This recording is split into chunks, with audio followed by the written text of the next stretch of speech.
Salut, c'est Trado, content de vous retrouver pour la mise à jour de l'analyse technique du CFD sur l'euro-dollar et sur le pétrole Brent. On commence par les précautions d'usage, comme d'habitude. Il ne s'agit que d'une analyse technique, cela ne suffit pas à engager des trades ni haussiers ni baissiers, cela est donné à titre purement indicatif, informatif, pédagogique. Cela ne traduit pas l'opinion de CMC Markets, mais uniquement le point de vue de Tradosaur Trading. On commence donc par les données mensuelles pour l'euro-dollar. On comprend les difficultés de l'euro-dollar depuis 8 mois puisque nous sommes venus buter sur cette zone de résistance ici qui correspondait d'une part à cette zone ici de rouge, de résistance horizontale sur laquelle on a buté plusieurs fois et également correspondant à cette oblique descendante noire au long cours qui a donc mis fin aux espoirs haussiers des acheteurs de l'euro.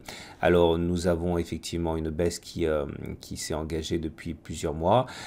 Ces résistances de long terme devront être impérativement cassées à la hausse pour espérer une ascension au long cours. Pour l'instant, on subit toujours les effets de cette résistance. Donc, on remarquera tout de suite que le consensus des clients CMC est globalement à l'achat à 58%.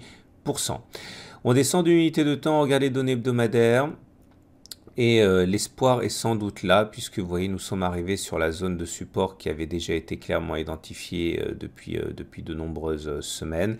Cette zone de résistance ici a été cassée, et une fois qu'elle a été cassée, elle a donc changé de polarité en théorie, et elle devient donc support. Et c'est pour ça d'ailleurs qu'une bougie verte apparaît sur ces niveaux, qui semble effectivement exciter la convoitise des acheteurs. À partir de là, ceux qui s'intéressent à l'euro-dollar pour du moyen terme dans une optique haussière doivent savoir qu'il y a des intérêts acheteurs qui vont se manifester de manière évidente sur cette zone.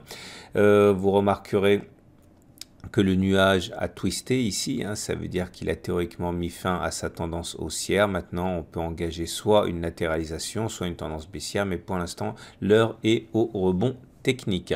On descend encore d'une unité de temps, données journalières. Là, vous voyez, on est en dessous du nuage qui descend, donc on est en tendance baissière. Mais là aussi, le rebond technique sur la zone grise est d'autant plus manifeste. Cela s'est fait à l'aide d'une étoile du matin ici, confirmée par la bougie de vendredi, très encourageante. Il faut savoir que le terrain est globalement peu miné avant l'euro pour 1,15 $.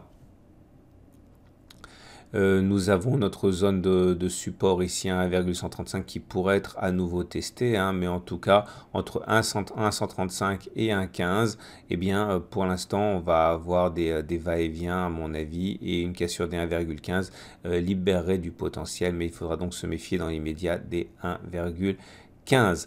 Rebond technique donc pour l'euro-dollar. On passe au pétrole Brent. Ce pétrole Brent, pour l'instant, en données mensuelles, est toujours porté par une vague, une dynamique haussière.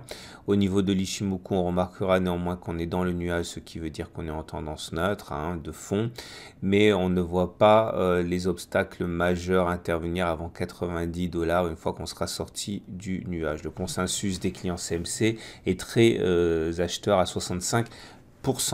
Il faudra, je le répète, se méfier de la zone des 90 $ puisqu'on aura à la fois une zone de résistance ici horizontale et l'oblique descendante ici. Mais si on arrive à s'extraire du nuage, normalement on n'a plus beaucoup d'obstacles à la hausse. On descend d'une unité de temps. En données hebdomadaires, voilà où on en est. On voit qu'on a une zone de résistance ici à 80 $ qui nous a justement empêché de progresser.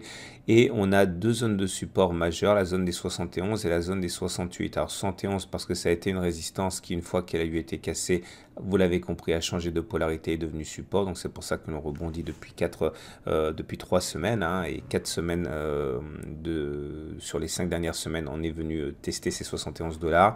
Néanmoins, une cassure des 71 $ n'aurait absolument rien d'impossible. Et dans ce cas, on aura un support ici à 68 $ qui sera sans doute mis à profit par les spéculateurs qui veulent mettre du pétrole en portefeuille pour le long terme. Donc 68 $68 est un support très fort qu'il faut pouvoir envisager comme solide si on veut acheter du pétrole pour le moyen terme.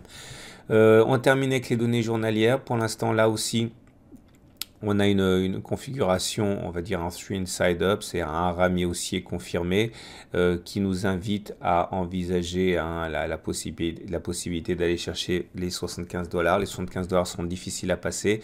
Si par contre on casse les 71, vous avez compris, on n'aurait rien qui nous empêcherait d'aller chercher le support des 68, zone à partir de laquelle sans doute de nombreux acheteurs se manifesteront. Voilà ce qu'on pouvait dire. Donc rebond technique pour l'euro-dollar, rebond technique pour le pétrole Brent. Et c'est normal parce que les deux sont quelque part liés au dollar. Je vous souhaite une très bonne semaine et je vous dis à la semaine prochaine pour la mise à jour.